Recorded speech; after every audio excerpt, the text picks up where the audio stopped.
নমস্কার বন্ধুরা, আজকে চলে এসেছি খুবই জনপ্রিয় এবং হারিয়ে যাওয়া আরেকটি রেসিপিগুলোর মধ্যে একটি রেসিপি নিয়ে।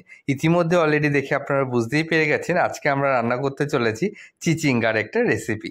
এই চিচিঙ্গাটার যে রেসিপিটা, তার রেসিপিটার নাম হলো নারকেলি চিচিঙ্গা, বা অনেকে এটাকে নারকেল দিয়ে চিচিঙ্গা ছেচকেও বলে থাকে। তো চলুন ঝটপট দেখে নেওয়া যায় কী করে চিচিঙ্গাটি রান্না করা যায়। তো প্রথমে চিচিঙ্গাগুলোকে এইভাবে ভালো করে ঘষে উপরে যে সবুজ অংশটা থাকে সেটাকে আপনাকে ফেলে দিতে হবে, এবং আস্তে আস্তে চিচিঙ্গাটাকে মাঝখান থেকে চিরে এই ভেতরে যে বীজের পোর্শনটা আছে সেটা এইভাবে আঙুল দিয়ে পুরোটা ফেলে দিতে হবে। এরপরে এরকম মিহি করে আপনাকে কুচিয়ে নিতে হবে পুরো চিচিঙ্গাটা। এইভাবে কিন্তু চিচিঙ্গাটা কাটতে হবে। যদি আপনার ভেতরে বীজ সমেত চিচিঙ্গাটা কাটেন তাহলে এটা কিন্তু একদমই খেতে ভালো লাগে না, এবং মুখে বীজগুলো পড়লে খেতে টেস্টটা যেন একদম পাল্টেই যায়। তো আপনারা চেষ্টা করবেন এইভাবে চিচিঙ্গাটা ভালো করে আঁচড়ে ভেতরে বীজটা ফেলে কুচি কুচি করে কেটে নেওয়ার। অন্যদিকে একটা কড়াইতে ভালো করে তেল গরম করে তার মধ্যে কালো জিরে ফোড়ন দিয়ে নিতে হবে। কালো জিরেটা ভালো করে নাড়াচাড়া হয়ে গেলে এর মধ্যে কুচি করে রাখা পেঁয়াজ আপনাকে দিয়ে নিতে হবে। আমরা এখানে 500 মতো চিচিঙ্গার জন্য প্রায় 1.5টা মতো পেঁয়াজ ইউজ করেছি। তো আপনাদের যতটা কোয়ান্টিটিতে পেঁয়াজ চিচিঙ্গা থাকবে সেই ওয়াইজ আপনারা কিন্তু পেঁয়াজটা বাড়িয়ে বা কমিয়ে নেবে। তো এইভাবে ভালো করে দেখুন পেঁয়াজটা আমরা কুচি করে মিহি করে নিয়েছিলাম।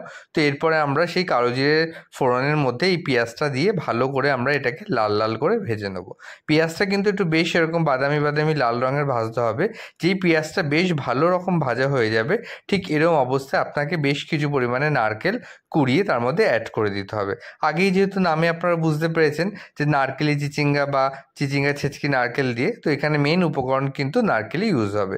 তো পেঁয়াজটাকে ভাজার সময় পেঁয়াজের মধ্যে আপনাকে কিন্তু পরিমাণ মতো নুন এবং পরিমাণ মতো হলুদ গুঁড়ো দিয়ে নিতে হবে, এবং পরিমাণ মতো নুন এবং হলুদ গুঁড়ো দিয়ে ভালো করে নেড়ে চেড়ে তারপর এর মধ্যে যেই নারকেলের কোড়াটা রয়েছে সেটা আপনাকে অ্যাড করতে হবে। এখানে কিন্তু ভীষণ পরিমাণে অনেকটা নারকেলের কোড়া ইউজ করবেন না, যতটা পরিমাণে আপনাদের চিচিঙ্গা রয়েছে এবং যতটা পরিমাণে আপনার চিচিঙ্গা ছেচকিটা করতে চাইছেন সেই সমানুপাতে আপনারা কিন্তু নারকেলের কুড়োটা ওর মধ্যে অ্যাড করবেন। এরপরে ভালো করে পেঁয়াজের সাথে এবং মশলার সাথে নারকেলটাকে ভালো করে একটু ভেজে নিতে হবে। এটা কিন্তু বেশিক্ষণ ভাজার দরকার নেই, হালকা একটু ভালো করে ফ্রাই হয়ে গেলে এর মধ্যে যে চিচিঙ্গাগুলো থাকবে সেই কুচি করে রাখা চিচিঙ্গাগুলো আপনাকে একে একে দিয়ে নিতে হবে, এবং ভালো করে সেই মশলার সাথে নারকেলের সাথে এবং পেঁয়াজের সমস্ত কিছুর সাথে ভালো করে চিচিঙ্গাটা ভালো করে মিশিয়ে নেড়ে চেড়ে ঢেকে আপনাকে লো টু মিডিয়াম ফ্লেমে আপনাকে এটাকে কুক করতে হবে। বিশ্বাস করুন এই রান্নাটা করতে বেশিক্ষণ সময় তো লাগেই না, এবং রান্নাটা করার পরে এতটা সুন্দর টেস্ট হয় যে আপনারা কিন্তু মাছ মাংস ছেড়ে এই পদটা দিয়ে কিন্তু সেদিনকার দুপুরবেলা খেয়ে আরামসে উঠে যেতে পারেন। তো বাড়িতে যদি কখনো গেস্ট আসে এবং যদি মনে করেন যে এমন কোনো অন্য রকম রান্না খাইয়ে গেস্টদের তাক লাগিয়ে দেওয়ার, তাহলে এই রান্নাটা কিন্তু খুবই ভালো লাগে। বেসিক্যালি চিচিঙ্গা যদি আপনারা নর্মালভাবে করেন তো সেটাও ভালো লাগে, কিন্তু এইভাবে আপনারা কে কে ট্রাই করেছেন অবশ্যই আমাদের কমেন্ট করবেন, এবং আজকের এই হারিয়ে যাওয়া রান্নাগুলোর রেসিপিগুলোর মধ্যে এই রেসিপিটা আজকে দেখে আপনাদের কেমন লাগলো অবশ্যই কমেন্ট করবেন। তো এরকম রান্না যদি আরও দেখতে হয় তাহলে অবশ্যই আমাদের ফেসবুক পেজটাকে ফলো করে দেবেন, এবং যদি ইউটিউবটাকে আপনারা সাবস্ক্রাইব না করে থাকেন তাহলে অবশ্যই ইউটিউবটাকে আমাদের সাবস্ক্রাইব করে দেবেন, কারণ আমাদের ইউটিউবেও প্রচুর পরিমাণে রেসিপি আমরা শেয়ার করে থাকি। এখানে আমাদের অলমোস্ট কিন্তু এই পদটা রেডি হয়ে গেছে। এরপর আপনাকে একটু হালকা চিনি দিয়ে নামিয়ে নিতে হবে, যদি আপনারা মনে করেন যে চিনি বলতে হালকা জাস্ট টেস্টটাকে ব্যালেন্স করার জন্য একটু সামান্য পরিমাণে চিনি দিয়ে আপনাকে এবার নামিয়ে নিতে হবে।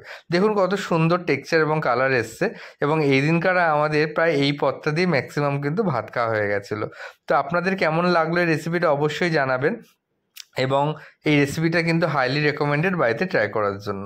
চিচিঙ্গা আরও অনেকভাবেও করা যায়, তো আমরা নেক্সট রেসিপিতে চিচিঙ্গা আরও নতুন নতুন রেসিপিও দেখাবো, এবং অন্য কোন রেসিপি আপনারা দেখতে চাইছেন অবশ্যই কমেন্ট করবেন, তাহলে সেই হিসাবে নতুন নতুন রেসিপি দিয়ে আপনাদের সামনে আমরা উপস্থিত হব। আপনারা প্রচুর ভালোবাসা দিচ্ছেন আমাদের, তার জন্য অনেক ধন্যবাদ।